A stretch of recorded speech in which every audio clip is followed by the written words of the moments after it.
Got to get into my relaxed position here.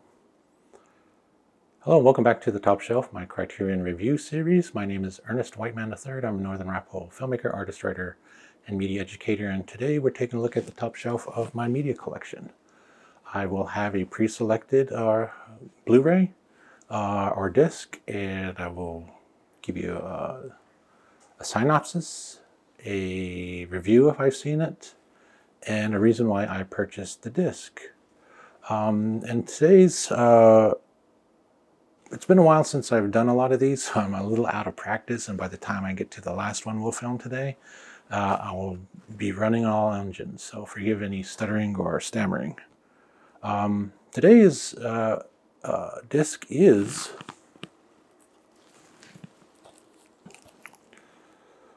The Watermelon Woman. This is a film by Cheryl Dunye, and it explores a lot of things that I really like about filmmaking, especially when it gets meta and sort of explores the concepts of itself. It also talks about the representation of Black lesbianism, as the filmmaker is gay herself, and the story is about sort of a fictionalized version of herself looking into the Watermelon Woman, a forgotten actress from the 1940s and 30s, and exploring what made this woman more important to her in her life as she goes and struggles through with being who she is, a LGBTQ person in the society of the times. I bought that because this was mentioned a lot in film when I went to film school. I remember seeing clips of it, but I never saw the whole thing. And I didn't know what the full story of it was. Mainly because it was talking about representation of the LGBTQ community. The class didn't really go into the meta representation of filmmaking. And I really like films that do those dual sort of aspect things, because as we know, and as I'm sure this film shows us, that life isn't always binary. It isn't either this or that. It can be two things at once.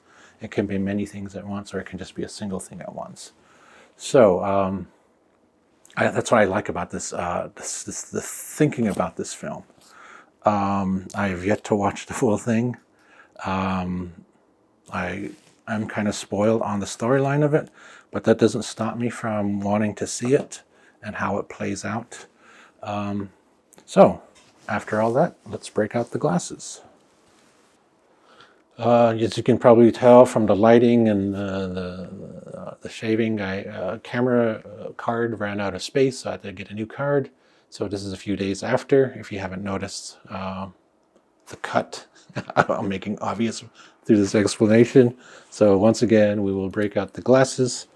The Watermelon Woman is from 1996. It's 84 minutes. It's in color, has 3.1 stereo audio, a 1:3:1 aspect ratio, which means you're going to get the bars on the sides. Director approved special edition features a 2K restoration supervised by director Cheryl Dunye, cinematographer Michelle Crenshaw, and producer Alexandra Yarhez, in collaboration with the Outfest UCLA Legacy Project. The 3.1 stereo surround has been remastered for DTS HD. New interview with Dunye, new conversation between Dunye and artist filmmaker Martine Sims. A new conversation between Juhas and filmmaker and film scholar Thomas Allen Harris, plus 6 early short films by Dunye, which is always incredible to me that they include these things. You can see the progression of their work, but it's also when they include a cadre of short films or an extra feature film, it's always like getting free movies for free to be repetitive. English subtitles for the deaf and hard of hearing, plus the requisite essay as usual, this time by Cassie DaCosta. So, The Watermelon Woman is on the top shelf for today.